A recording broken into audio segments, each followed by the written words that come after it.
20 pesos. Alam po ninyo, unang araw po to ng implementasyon, May 1, no? At sa Cebu lang po. Iyan. Kaya kayong mga taga Cebu, swerte nyo, no? May 20 pesos na bigas, katuparan ng inyong mga pangarap. Hindi, no? Katuparan ng pangako. Iyan eh. Ha?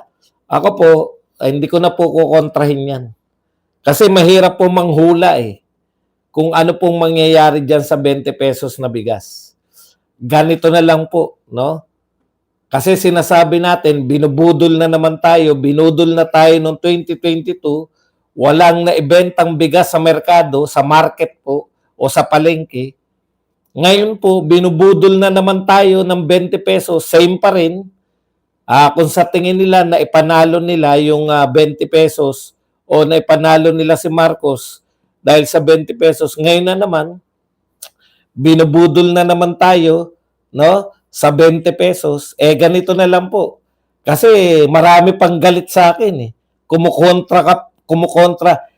Ililinaw ko po, hindi po ako kumukontra.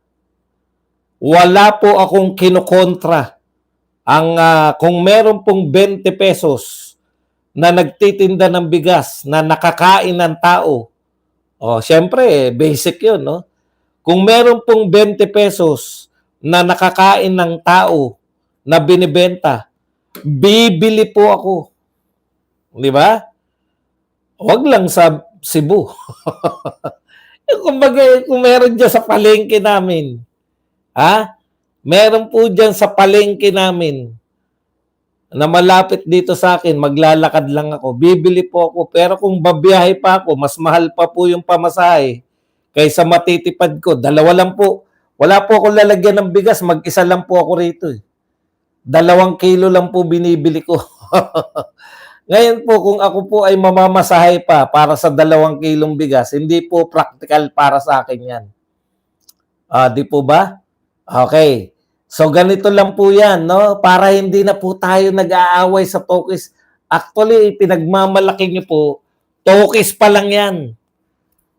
Tokis pa lang yan. Ganito na lang po. Sabi nyo nga, baka election lang yan. Ako, naniniwala. Pag kayo po nakabili ng 20, iboto nyo yung buong slate ni Marcos. Kasi walang parang wala lang sa kanila eh. Mangako man sila, hindi mo matupad. Pero kung wala kayong mabili, tapatin nyo naman yung mahirap po kasi pag niloloko nyo na, sarili nyo na eh. Hindi na kayo nakabili, pinagtatanggol nyo pa yung 20 pesos. Ikaw nakausap ko. Kausap kita ngayon. Tapatin mo sarili mo. Niloloko ba ako o hindi? Pag ako nakabili ng 20 pesos, iboboto ko buong slate ni Marcos. Kasi yan lang ang sukatan nyo eh. Wala naman kayong sukatan na ano ba nagawa na proyekto. Wala eh. 20 pesos na lang. Nakakahiya naman sa inyo. Pinagmamalaki nyo po yan eh, di ba?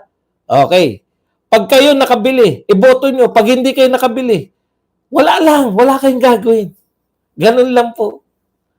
Kasi tinitiyak namin na yan po ay panibagong ano na naman yan. Panibago na naman po yan na panluloko sa atin. Sabi nga, subsidize yan. Hindi po yan yung 20 pesos na dahil nagmura talaga yung bigas. Kaya po naging 20 pesos dahil bibilhin ng gobyerno.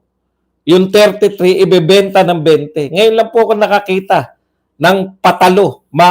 Masabi lang na nakapagbenta ng 20. Di ba? Simple lang. Pag ako nakabili ng 20 pesos, pag kayo nakabili, iboto nyo. Pag hindi kayo nakabili, hindi ko sabihin wag nyong iboto. Alam ko naman, iboboto nyo pa rin yan kahit hindi kayo nakabili. Okay lang sa amin. Sasabi, okay lang sa amin yan. Niloloko kami lagi. Yung eleksyon, okay lang yan. Ganun lang po talaga yun. Di ba?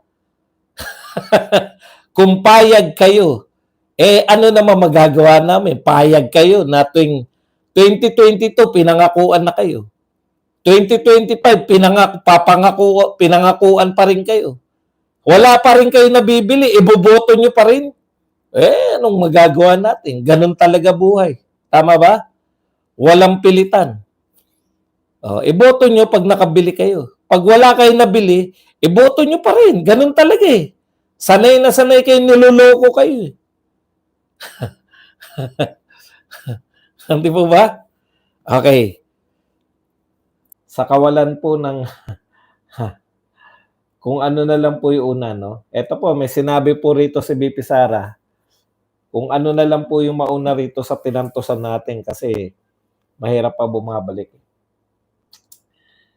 Isa po sa mga ikinakampanya po ni BP Sara, bukod po sa kanyang mga inendorso, yung 10 po ng PDP laban, linaw lang po natin sa mga nalilito, no?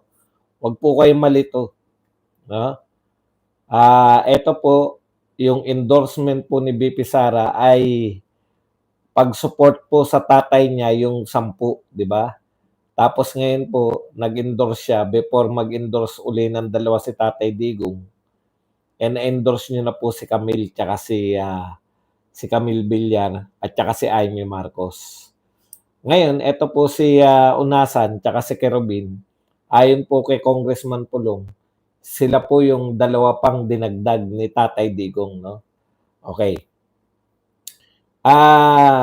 Siguro dapat pag-isipan natin kasi yung 10 wala na tayong problema dun, iboboto natin eh. Pero ito pong mga dagdag, pwede po tayong maging practical o pwede po tayong maniwala na yung iboboto natin ay mananalo, no? Kasi kung dinosi natin, straightan. Ganun na rin po yung panawagan ng BBM eh, oh. Straightan na po. Kaya maganda po itong laban na to kasi wala na pong halo-halo.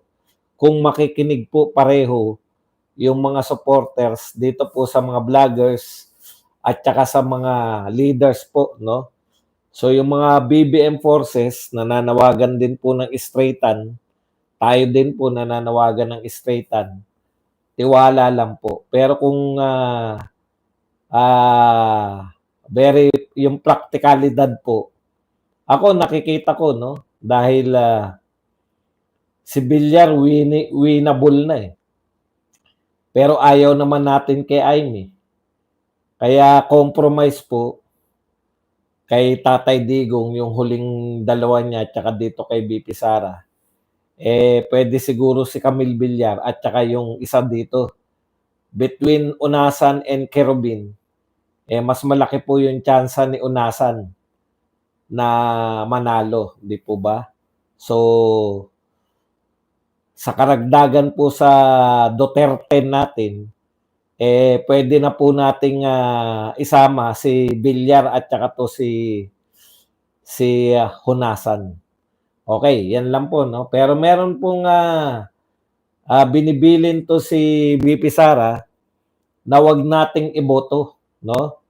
Ito po, wag daw po nating iboto itong si Tingog Party List.